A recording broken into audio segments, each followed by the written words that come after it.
આજે આપણે ધોરણ 9 ની અંદર પ્રથમ સત્ર એટલે કે આપણે જે દિવાળી સુધીનું આપણું પહેલું સત્ર છે ત્યાં સુધીનું જે છેલ્લું કાવ્ય છે એને આજે આપણે સમજ લઈએ. કાવ્ય નંબર 12, બરાબર. કાવ્ય નંબર 12, કાવ્યનું નામ છે તો જાણું. કવિશ્રી છે સુરેશ દલાલ, જેનો સાહિત્ય પ્રકાર છે ઉર્મી. એટલે કે મેં તમને પહેલા એ કહેલું છે એ પ્રમાણે કે આપણે જે સા પ્રકાર છે એ આ બધું આપણે શા માટે એનું રટણ કરીએ છીએ, એને શા માટે આપણે યાદ કરીએ છીએ, એ આપણે એકમ કસોટીની અંદર જોઈ ગયા છીએ કે એકમ કસોટીની અંદર આના 3 માર્ક્સના આપણને જોડકા જોવા મળેલા હતા. હવે વિદ્યાર્થી મિત્રો, આપણે કાવ્યની શરૂઆત કરીએ છીએ તો કાવ્યની થોડીક માહિતી જે છે સુરેશ દલાલ એટલે કે અહીંયા આપણા કવિશ્રી જે છે એ તો જાણું કાવ્યની અંદર આપણને કૃષ્ણ ભક્તિ વિશેનું આ કાવ્ય છે, બરાબર.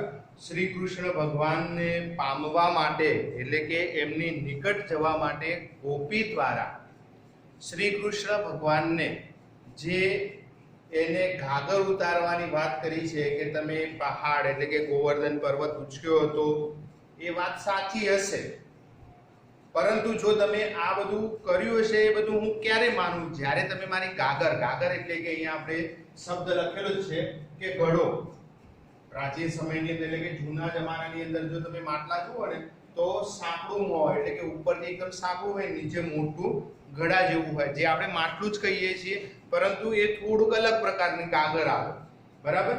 કોઈના ઘરે હશે જો જૂના જમાનાના એટલે કે પોતાના બા દાદા ગામડામાં રહેતા હશો તો તમને એની ગાગરો એવા પાણી ભરવાના વાસણ તમને ત્યાં ગામડાની અંદર હજુ પણ કેટલાક ઉપયોગ કરતા હોય છે તો જોવા મળે છે.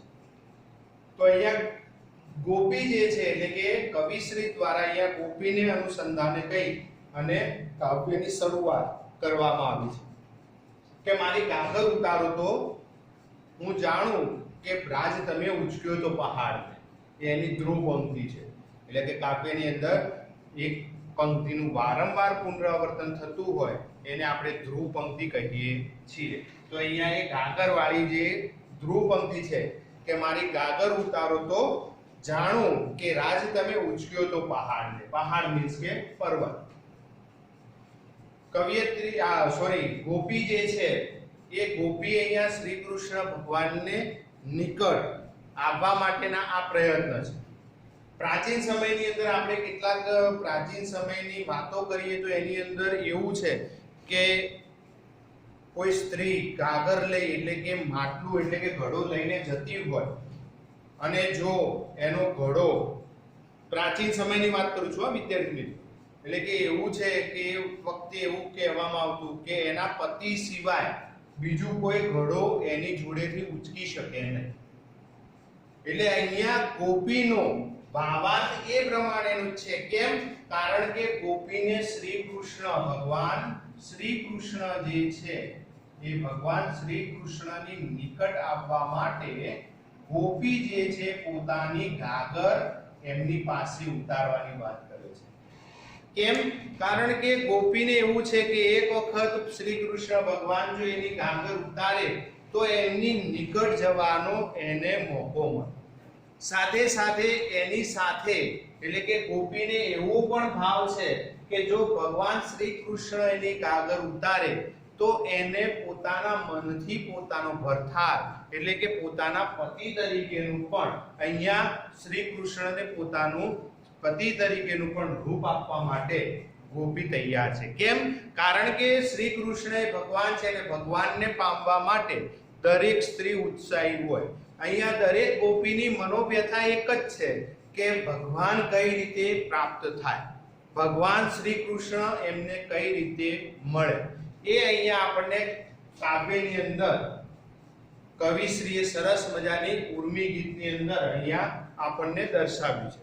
તમારી બધાની જોડે ટેક્સ્ટ બુક છે તો હવે આપણે ટેક્સ્ટ બુક ની અંદરથી વાંચતા જઈએ અને કાવ્ય પંક્તિને સમજતા જઈએ. પહેલી પંક્તિ જે છે, જો મારી ગાગર ઉતારો તો જાણો કે રાજ તમે ઉચક્યો તો પહાડને. હું તો ઘેર ઘેર જઈને વખાણું કે રાજ તમે ઉચક્યો તો પહાડ. એટલે કે અહીંયા શ્રી કૃષ્ણ ભક્તિની અંદર જે ગોપી છે એ ગોપી એટલે કે અહીંયા પોતાના ભગવાનના પ્રેમની અંદર શ્રી કૃષ્ણ ભગવાનને જે પામવા માટેની રીત છે એના માટે થઈ અને ગોપી કહે છે કે રાજ તમે એટલે કે શ્રી કૃષ્ણ ભગવાન માટે. રાજ શબ્દ કોના માટે? એટલે કે ભગવાન શ્રી કૃષ્ણ માટે રાજ શબ્દ વપરાયો છે. એટલે કે શ્રી કૃષ્ણ ભગવાનને અનુસંધાને કહે છે કે જો તમે મારી ગાગર ઉતારો તો જાણો અને રાજ તમે ઉચક્યો તો પહાડને. એટલે કે તમે ઉચક્યો તો પહાડ એ પણ હું ક્યારે માનું? જ્યારે તમે મારી ગાગર એટલે કે મારી જે માટુકી છે, મારો ઘડો છે એ તમે ઉતરાવો તો હું જાણી શકું. હું તો ઘેર ઘેર જઈને વખાણું કે રાજ તમે ઉચક્યો તો પહાડ.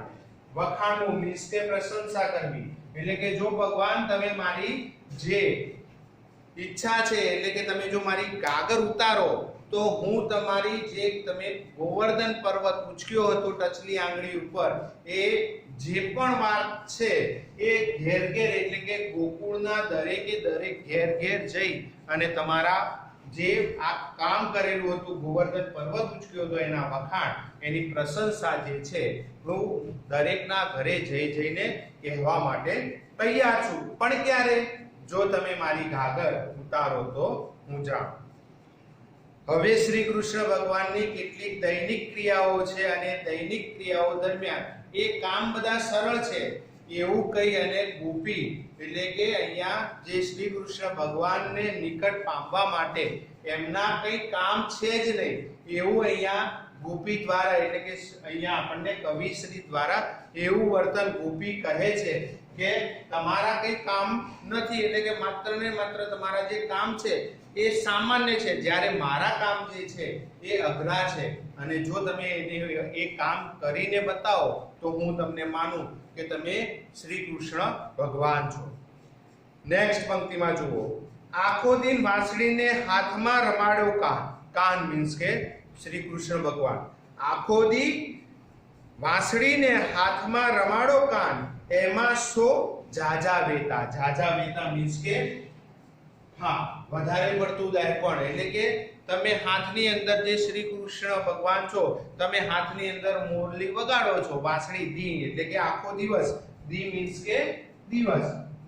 તળપદા શબ્દોની અંદર આપણે જોઈ શકીએ છીએ કે એ પ્રમાણે કે દી એટલે કે દિવસ. એટલે કે તમે આખો દિવસ જે વાંસળી વગાડો છો એ રમાડો છો એ કાન એમાં કઈ જાજા વેતાની વાત નથી. એટલે કે એની અંદર કઈ હોશિયારીની વાત નથી, કોઈ ડાયપણની વાત નથી, એ તો સામાન્ય કામ છે.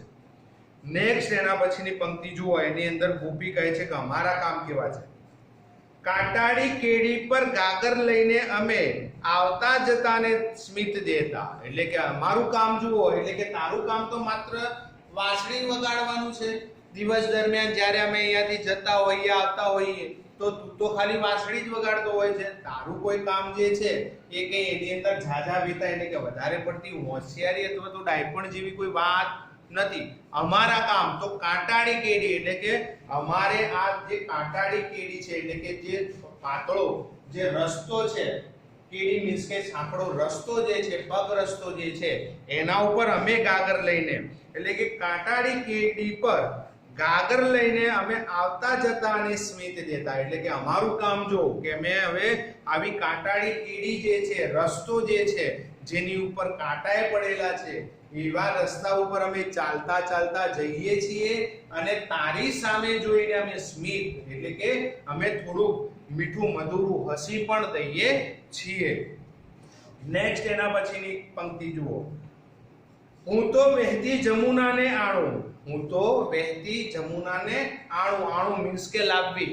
બરાબર. એટલે કે હું તો રોજ આ ગાગરની અંદર જમુના નદી એટલે કે શ્રી કૃષ્ણ એટલે કે જે આપણે ગોકુળ છે એ કઈ યમુના નદીને કિનારે છે તો એ ગાગરની અંદર હું તો રોજ જમુના નદીને લઈને આવું છું.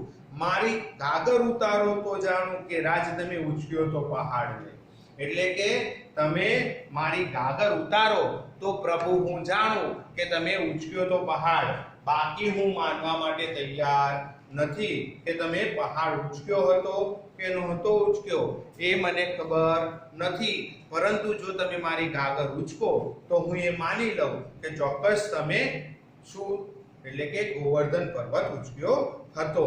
એટલે કે અહીંયા ગોપી શ્રી કૃષ્ણ ભગવાનને પોતાની કરેલી કાર્યક્રિયા ઉપર એ પ્રશ્ન કરી અને પોતાનું કામ જે છે એ પોતાનું કામ કરાવવા ઈચ્છે છે.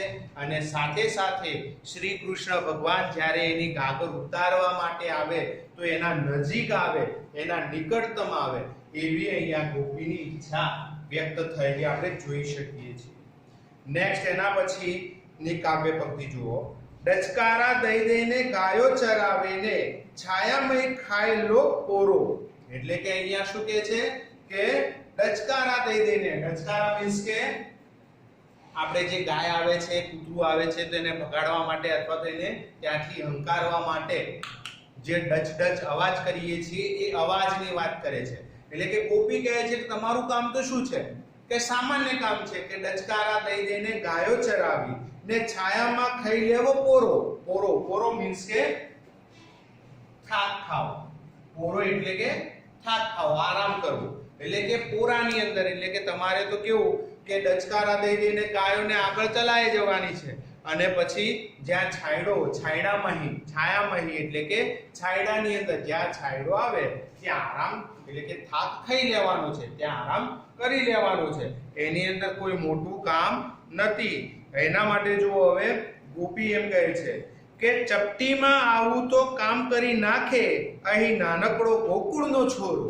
એટલે કે અહીંયા આવું કામ તો સામાન્ય કામ છે. શ્રી કૃષ્ણ ભગવાન એવું કહે છે કે આવું કામ તો જે ચપટી વગાડીને એટલે કે સામાન્ય કામ છે, ચપટી વગાડીને આ ગોકુળની અંદર રહેલો નાનકડો છોકરો, છોરો મીન્સ કે છોકરો, બરાબર, છોરો મીન્સ કે છોકરો, જે ગોકુળની અંદર નાનો છોકરો રહેલો છે એ પણ આ તો ચપટી વગાડીને આવું કામ તો કરી શકે છે.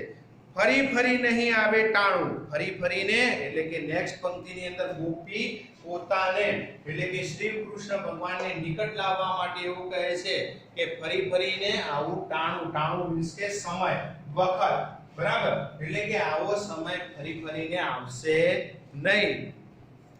મારી ગાગર ઉતારો તો જાણું કે રાજ તમે ઉચક્યો તો પહાડને.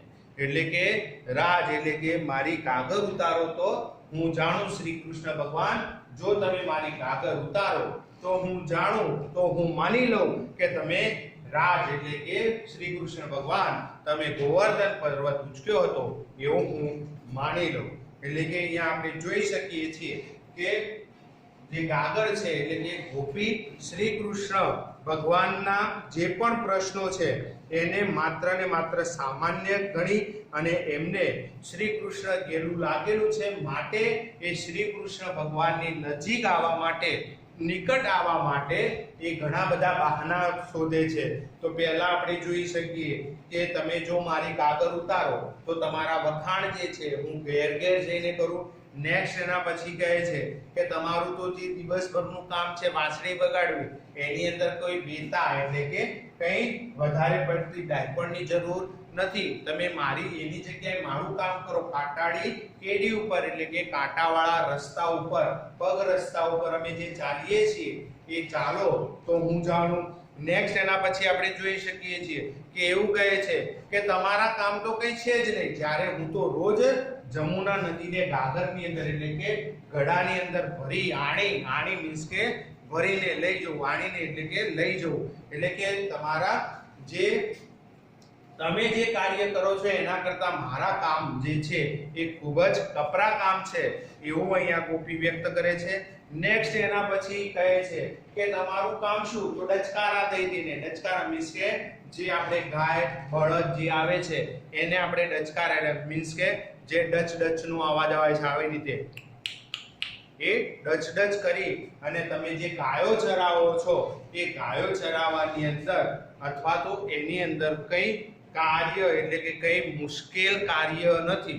અને જ્યાં તમને તો છાયડો મળે છે ત્યાં તમે પોરો મીન્સ કે ત્યાં તમે તો થાક ખાઈ લો છો, આરામ કરી લો છો. એટલે કે તમારા કામ શ્રી કૃષ્ણ ભગવાનને એવું કહેવામાં આવે છે કે તમારા જે કામ છે એ કોઈ કામ નથી. આવું કામ તો ચપટી વગાડીને ગોકુળનો નાનો છોરો, છોરો મીન્સ કે ગોકુળની અંદર રહેલા કોઈ પણ નાના છોકરાને આ કામ આપી દો તો ડચકારા દઈ દઈને ગાયને તો ચરાવીને પાછો આવી શકે છે. ફરી નહીં આવે આવું ટાણું, ટાણું મીન્સ કે આવો સમય, એટલે કે શ્રી કૃષ્ણ ભગવાનને ગોપી એવું કહે છે કે આવો ફરીવાર વારંવાર આવો તમને મોકો મળશે નહીં. જો તમે મારી ગાગર ઉતારો તો હું જાણું કે તમે ઉચક્યો તો, એટલે કે રાજ તમે ઉચક્યો તો પહાડને, એવું હું માની શકું છું. ત્યાં આપણું કાવ્ય પૂરું થાય છે. ફરીવાર વિદ્યાર્થી મિત્રો દરેકને નમ્ર વિનંતી છે કે આપણા શબ્દાર્થ જે છે એ પછી આપણું કાવ્ય, એના કવિનું નામ, એનો સાહિત્ય પ્રકાર, આ બધું જ ફરીથી યાદ કરવા માટે અને યાદ રાખવા માટે દરેકને વિનંતી છે. નેક્સ્ટ એના પછી આપણે સ્વાધ્યાય લખીએ છીએ, તો તમે સ્વાધ્યાય લખશો તો પણ આપણું અડધું કામ, એટલે કે આપણે એકમ કસોટી તમે આપીએ છે તો એની અંદર જોઈ શકતા હશો કે એની અંદર સ્વાધ્યાયની અંદરથી જ વધારેમાં વધારે પ્રશ્નો આવે છે. તો આપણે સ્વાધ્યાય કાર્ય પણ નોટબુકની અંદર સારા અક્ષરે અને વ્યવસ્થિત લખીશું. હવે નેક્સ્ટ લેક્ચરની અંદર આપણે જે અપઠિત એટલે કે લેખન કાર્ય જેને કહેવાય છે, તમે જે લેખન કાર્ય આપણે એકમ કસોટીની અંદર નિબંધ જેમ આવેલો હતો એ રીતે આપણે હવે લેખન કાર્ય ઉપર જઈશું. તો જેની અંદર આપણે અલગ અલગ લેખન કાર્ય એટલે કે અહેવાલ લેખન, પછી વાર્તા લેખન, નિબંધ લેખન, પછી અર્થ વિસ્તાર જેને આપણે વિચાર વિસ્તાર પણ કહીએ છીએ, તો આ બધા જે મુદ્દા છે, પછી ગદ્ય, પદ્યાંશ, બરાબર, વગેરે જેવા મુદ્દા છે જેને આપણે અપઠિત કહીએ છીએ, એ લગભગ તમારે એટલે કે ધોરણ 10 ની અંદર અને ધોરણ 9 ની અંદર આપણે જોઈ શકીએ છીએ કે લગભગ 20 માર્ક્સનું આવે છે. કેટલા માર્ક્સનું આવે છે? 20 માર્ક્સનું આવે છે. તો હવે નેક્સ્ટ લેક્ચરથી આપણે એની ચર્ચા કરીશું. તમારે અહેવાલ કઈ રીતે લખવો, વાર્તા કઈ રીતે લખવી એની સમજ આપીશું, અને નિબંધ કઈ રીતે લખવો, અર્થ વિસ્તાર જે છે, વિચાર વિસ્તાર છે, એના વિશે આપણે થોડીક માહિતી લઈશું. ગદ્યાંશ એટલે કે ગદ્ય ગ્રહણ અથવા તો ગદ્યાંશ જે છે આપેલું છે એને 1/3 ની અંદર, અથવા તો ગદ્ય સમીક્ષા એટલે કે પેરેગ્રાફ આપેલું છે એના ઉપરથી પ્રશ્નોના જવાબ વગેરે આપણે કઈ રીતે લખવા એના વિશેની માહિતી લઈશું. એટલે ચોક્કસ હવેના પછીના પણ નેક્સ્ટ લેક્ચર જે આપણે પાઠ્યપુસ્તક માટે જેટલા જરૂરી થાય એ પ્રમાણે આ પણ લેક્ચર જે છે એ જરૂરી છે. એટલે દરેક વિદ્યાર્થીએ ગુજરાતીના લેક્ચર અવશ્ય અટેન્ડ કરવા. Okay, thank you.